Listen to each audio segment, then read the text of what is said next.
If you're having coffee with me, I'd be happy to have you visit my tangle of words. Put your feet up. Tell me how you've been. Have you been watching the Olympics? The 2024 Olympics started off insane. That's wild because it sounds like I said the Olympics started off insane, doesn't it? Maybe that's the intention. Team Zimbabwe caused a bit of a media stir for having a delegation of 67 officials alongside 7 athletes. The Zimbabwe Olympic Committee has refuted these allegations and clarified that the official delegation is made up of 7 athletes, 5 coaches, 4 managers, 2 ZOG officials, and 1 country delegation, giving a total of 19. However, they also acknowledged that there could be other country officials and dignitaries at the Olympics in various capacities, which the ZOC cannot account for or comment on. According to the PEMSEC of information, the Minister of Sport is a member of the IOC, so she's there in that role. The VIP is there for the official opening and other business and is not part of the Olympics delegation. There's a bit of a distinction there.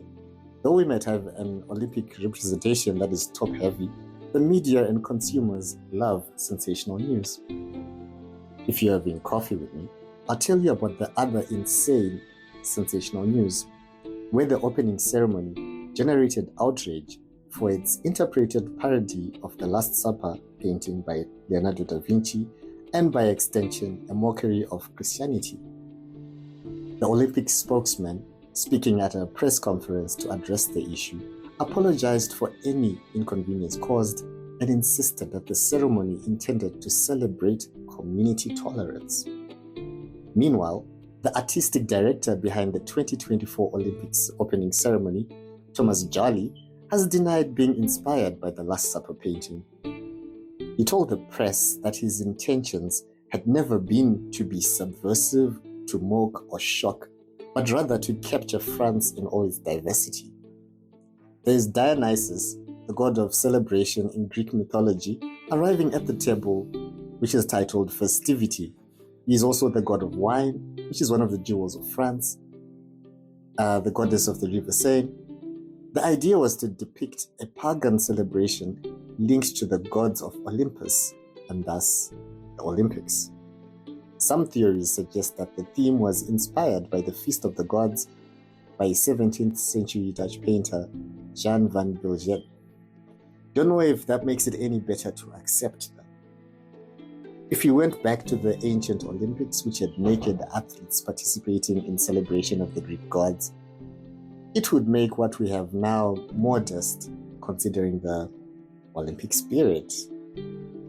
If you're having coffee with me, I'll tell you that it was an amusing distraction to see the dog father, Snoop Dogg, carrying the Olympic torch, lighting it up. If he didn't light up a blunt with the Olympic flame, I bet he certainly thought about it. Bringing it back home, while all eyes and resources were on the Olympics, the Zimbabwe rugby team, known as the Sables, won the finals to become champions in the 2024 Africa Cup Rugby. I wonder how much resources we had invested in our rugby team compared to what was directed towards the Olympics. And now that they've won, maybe more support will go towards nourishing our sport industry. If you're having coffee with me, I'll tell you that actress and comedian Tiffany Haddish posted some videos from her trip to Zimbabwe, which have caused quite a bit of a stir. In a video in which she mentions she loves demystifying things, Tiffany was showing how a grocery store in Harare is exactly like one elsewhere. Some who missed the stereotypical busting nuance of the video were outraged, asking where one would think we get our groceries, or if people expected to find us hunting and gathering.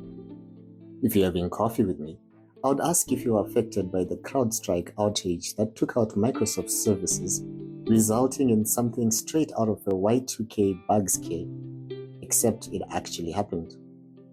I only had a major challenge with Microsoft Teams meeting, but otherwise hardly noticed the incident.